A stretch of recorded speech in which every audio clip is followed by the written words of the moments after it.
একজন বেকার যুবক বা যুবতী তার পড়াশুনো শেষ করার পর পরবর্তী মুহূর্তে যখন বুঝতে পারে জীবনে একটা কাজের বা নিজের পায়ে দাঁড়ানোর তাগিদ, সংসারকে এগিয়ে নিয়ে চলার তাগিদে তাদেরকে কর্মব্যস্ততার মাঝে বা কর্ম তাদেরকে করতেই হবে। এটাই যে সৃষ্টিকর্তা তার সর্ববৃহৎ একটা সৃষ্টি, যে আমাদের কর্মই হচ্ছে আমাদের প্রধান ধর্ম।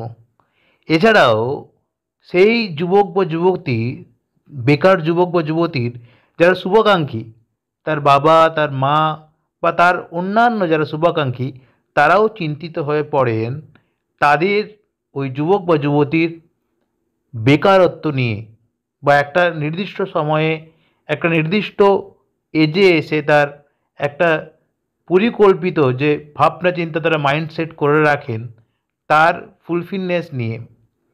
এরপর যখন দেখেন যে সেই বার্তাটা বা সেই তার জীবনের তার যে পরিকল্পনাগুলো মধ্যে বাধা আসছে, তখনই তারা হতাশা হয়ে পড়ে।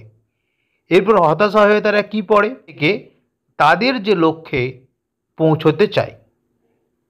তো এই পরিস্থিতিতে দাঁড়িয়ে যখন তারা জ্যোতিষবিদ্যার শরণাপন্ন হন বা জ্যোতিষশাস্ত্রের হস্তরেখা বিদ্যার শরণাপন্ন হন, তখন ওনাদের মধ্যে অনেকেই সার্চ করে সরকারি চাকরির যোগ, ভালো স্থায়ী চাকরির যোগ, এরকম সার্চ করে প্রচুর ভিডিও দেখেন।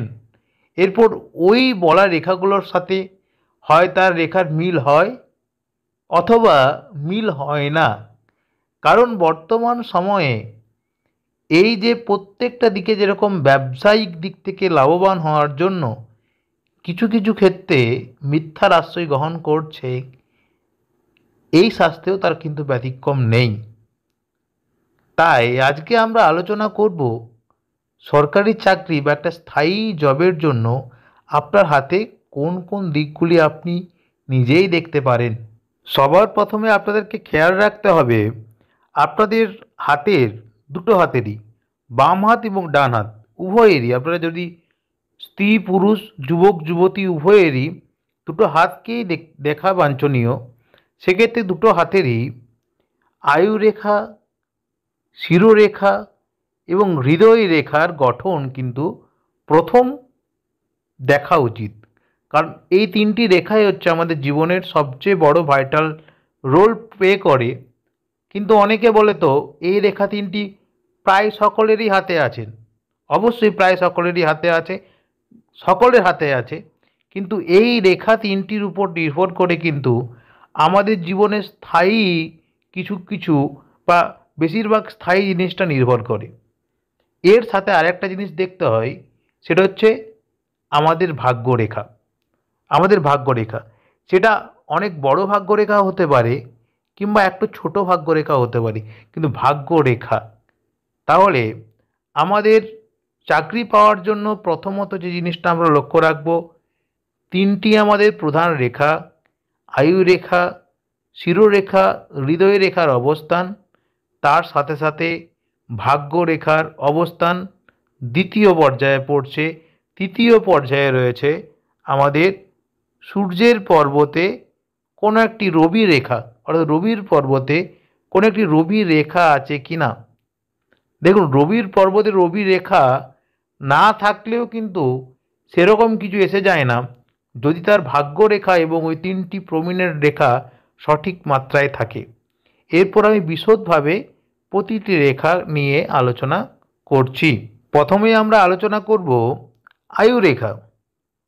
এই আয়ুরেখা আমাদের জীবনের জীবনী শক্তি যোগায়, আমাদের উত্তেজনা, আমাদের সঠিকভাবে আমাদের এনার্জেটিক একটা মনোভাব, আমাদের জীবনের যে রোগ প্রতিরোধ ক্ষমতা, আমাদের জীবনের সঠিক সময়গুলোকে যখন আমাদের কোনো কর্মব্যস্ততায় থাকতে হয়, আমাদের পড়াশোনার মধ্যে থাকতে হয়, তখন আমাদের শারীরিক দিক থেকে কতটা আমাদেরকে সাপোর্ট দেবে, এই যাবতীয় বিষয়গুলো আমাদের কিন্তু এই আয়ু রেখা দ্বারা আমরা নির্ধারিত হয়। তাহলে এই আয়ু রেখা দ্বারা যখন আমাদের সজাগ ভাবকে বেশি করে আমরা জানতে পারি। তাই এই আয়ু রেখা একজন জাতক বা জাতিকার সর্বদা যেন প্রমিনেন্ট হয়। এবার প্রমিনেন্ট মানে কি? সেই রেখার মধ্যে যাতে যেখান থেকে শুরু হচ্ছে, ধরুন যেখান থেকে, ছোট হতে পারে বড় হতে পারে, সেটা যাতে কোনো জায়গায় বাধা না পেয়ে ছোটই হোক কিংবা বড়ই হোক না কেন শেষ পর্যন্ত যায়। এরপর কোন জিনিসটাকে আমি বলছি, ধরুন আয়ু রেখা বেরিয়েছে এতটা, তারপরে একটু গ্যাপ রেখে এরকম যেন না হয়, এরকম একটু বেরিয়েছে তারপরে আবার গ্যাপ, তারপরে এইভাবে এই খণ্ড খণ্ড আয়ু রেখা যেন না হয়। যদি কোনো জাতক বা জাতকের আয়ু রেখা সম্পূর্ণভাবে যেখান থেকে শুরু হয়েছে তার শেষ পর্যন্ত পৌঁছয় এবং এই আয়ু রেখা তার সাথে যদি দ্বিবিভক্ত হয় তলদেশ, তাও অসুবিধা নেই, এটা অতীব ভালো, শুভ। অর্থাৎ প্রমিনেন্ট আয়ু রেখা আপনাকে কিন্তু কাজের এনার্জি জগাবে এবং আপনার একটা শুভ ইঙ্গিত দেবে। এরপর দ্বিতীয় হচ্ছে আমাদের যেটা ভাইটাল প্রয়োজন, যে শিক্ষার্থীরা বা চাকরি প্রার্থীরা তাদের মনোযোগকে কন্ট্রোলে রেখে যাতে তাদের পড়াশুনোটাকে, অর্থাৎ এক্সাম প্যাটার্ন, প্রিপারেশন, তার স্টাডি, তার একটা ট্র্যাজেডি, সমস্ত কিছু যাতে সে ভালোভাবে উপস্থাপিত করতে পারে, তার জন্য তার একটা মস্তিষ্কের সঠিক একটা পাওয়ার দরকার। সেটা কিন্তু দেয় আমাদের শিরোরেখা। একই রকমভাবে শিরোরেখা এগুলো কিন্তু দুটো হাতেই সাধারণভাবে থাকতে হয় সঠিকভাবে। একই রকমভাবে শিরোরেখাও যাতে ভাঙা ভাঙা না হয়, যেখান থেকে শুরু হয়ে যেদিকেই যাক না কেন, এটা যদি মঙ্গলের ক্ষেত্র দিয়ে সোজা যায় কিংবা চন্দ্রের ক্ষেত্রে নেমে যায়, যেদিকেই আসুক না কেন, যাতে যেখান থেকে শুরু হয়েছে এবং যেখানে শেষ হচ্ছে এটা যাতে কোনো কাটাকুটি অর্থাৎ খণ্ড বিখণ্ড না থাকে, সোজাভাবে আসে। কাটাকুটির বিষয়টা আমি পরে বলছি, অর্থাৎ খণ্ডবিন্দু খণ্ড না হয়ে সোজাভাবে যেন আসে।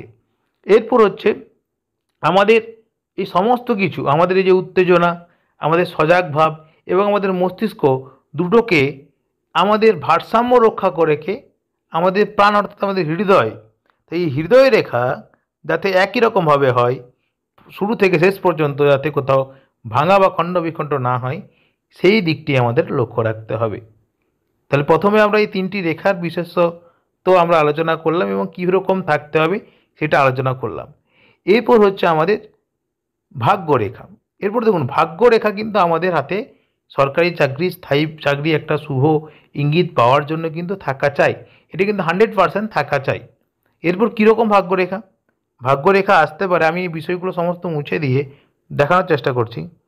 ভাগ্যরেখা আসতে পারে, ধরুন এই আয়ু রেখা আছে, এই আয়ু রেখার যে কোনো প্রান্ত থেকে ভাগ্যরেখা উঠতে পারে, অথবা ভাগ্যরেখা সরাসরি চন্দ্রের ক্ষেত্র থেকে উঠতে পারে। যেভাবেই উঠুক না কেন, ছোট হোক বা বড় হোক, বা এই আপনাদের এই মধ্যের এই অংশ থেকে কেতুর ক্ষেত্র থেকে এখান থেকে উঠতে পারে, যাই হোক না কেন, যাতে একটা ভাগ্য রেখা আপনাদের অর্থাৎ লম্ব রেখা যাতে আপনার হাতের মধ্যে একটা থাকে, সেটা সর্বদা আপনাদের লক্ষ্য রাখতে হবে। এই গেল ভাগ্য রেখা নিয়ে আলোচনা। এরপর রয়েছে কি? এরপর রয়েছে রবি রেখা বা রবি পর্বত। দেখুন আপনার হাতে যদি এই তিনটি রেখা প্রমিনেন্ট থাকে, আমাদের আয়ু রেখা, শিরোরেখা এবং হৃদয় রেখা, তার সাথে যে কোনোভাবে যদি একটি ভাগ্য রেখা থাকে, তাহলে কিন্তু আপনাদের সরকারি চাকরির একটা শুভ যোগের সৃষ্টি করে দেয়। এরপর রয়েছে যে রাজকীয়তা, সেই চাকরিতে আপনি উচ্চপদস্থ জায়গায় আপনি আপনাকে নিজেকে প্রতিষ্ঠিত করতে পারছেন কিনা, সেই জায়গাটা রয়েছে রবির হাতে। আর রবি দেয় মান সম্মান, যশ, প্রতিপত্তি, সরকারের দিক থেকে, সমাজের দিক থেকে, যে কোনো দিক থেকে, কাজের দিক থেকে তার কারকতা বহন করে। কারণ আমাদের সমস্ত কিছুর, এই বিশ্বব্রহ্মাণ্ডের সমস্ত কিছু শক্তির প্রধান ঊর্জার কিন্তু রবি। তাই রবির পর্বতে যদি একটি সুন্দর বা একটি ছোট হোক বড় হোক রবি রেখা থাকে, তাহলে কিন্তু এই যে আমরা কর্মক্ষেত্রে কিন্তু আপনার প্রাধান্যতা আসবে, আপনি ভালোভাবে এগিয়ে যেতে পারবেন, নেতৃত্ব দেওয়ার একটা আপনার দক্ষতা আসবে। যদি আপনার তার সাথে এই গুরুর পর্বতও একটি ছোট্ট রেখা থাকে, তাই না? এই সূক্ষ্ম সূক্ষ্ম জিনিসগুলো পরবর্তী বিষয়, এই বিষয়গুলো দেখুন আপনার হাতে যদি এই তিনটি রেখা ভালো থাকে এবং ভাগ্যরেখা থাকে, তাহলে যদি আপনি চেষ্টা করেন কিন্তু 100% সরকারি চাকরি আপনার আপনি আনতে পারবেন, কিন্তু আপনাকে চেষ্টা করতে হবে। তাই সরকারি চাকরি পেতে গেলে হাতের রেখা তো রয়েছে, তার সাথে আপনাকে আপনার নিজের চেষ্টাটা দিতে হবে। আপনি যে লাইন নিয়ে এগোতে যাচ্ছেন, সেই লাইনে যারা রয়েছে তাদের সাথে কথা বলা, তা সেই পরীক্ষাগুলোর এক্সাম প্যাটার্ন নিয়ে আপনাকে আলোচনা করা, এই বিষয়গুলো কিন্তু আপনাকে লক্ষ্য রাখতে হবে। আর বিশেষ করে বলবো, এই সরকারি চাকরি নিয়ে বেশিরভাগ ভিডিও দেখা আপনাদের কিন্তু বন্ধ রাখাই বাঞ্ছনীয়। মানে কেন বলছি, কারণ এই রেখার মধ্যে অনেকে রয়েছে যারা কিন্তু এই রেখা থাকলে এই হয়, ওই রেখা থাকলে ওই হয়, একটা আপনাদের মধ্যে একটু বিভ্রান্তি তৈরি করবে, যেটা কিন্তু আপনার প্রিপারেশনের মধ্যেও কিন্তু ঘাটতি তৈরি করতে পারে। তাই এক্ষেত্রে আপনাদের উচিত যে এই পরামর্শ আমি দিতে পারি যে আপনারা এই যে প্রবীণের রেখাগুলো ভালো থাকলে, একটি ভাগ্য রেখা থাকলে আপনারা চেষ্টা করে যান। সফলতা তখনই সেই ব্যক্তিরই আসে যে ধৈর্য রেখে চেষ্টাটা চালিয়ে যায়। তাই আমি আপনাদের কাছে একান্ত করজোড়ে অনুরোধ করব, যদি আপনার ভবিষ্যৎ, আপনার যে জীবনকে সুন্দরতর করতে চান, তাহলে এই সময়টা একটু আমরা জীবনকে একটু কঠিনের মতো পর্যায়ে নিয়ে যান এবং ধৈর্য রেখে কিন্তু পড়াশুনোটা আপনার স্টেডিটি মেনটেন করে একটা রুটিন মাফিক চালিয়ে যান। অবশ্যই জয় আপনার হবে। অবশ্যই ভালো থাকুন, সুস্থ থাকুন। আর এই ভিডিওটি আপনার যদি ভালো লেগে থাকে অবশ্যই একটু লাইক করে যাবেন, চ্যানেলটি সাবস্ক্রাইব করে পাশের বেল আইকনে প্রেস করে অল নোটিফিকেশান অল করে রাখবেন। আমার সাথে যোগাযোগ করতে গেলে এই ভিডিওর ডেসক্রিপশান লক্ষ্য রাখতে পারেন। নমস্কার, ভালো থাকবেন।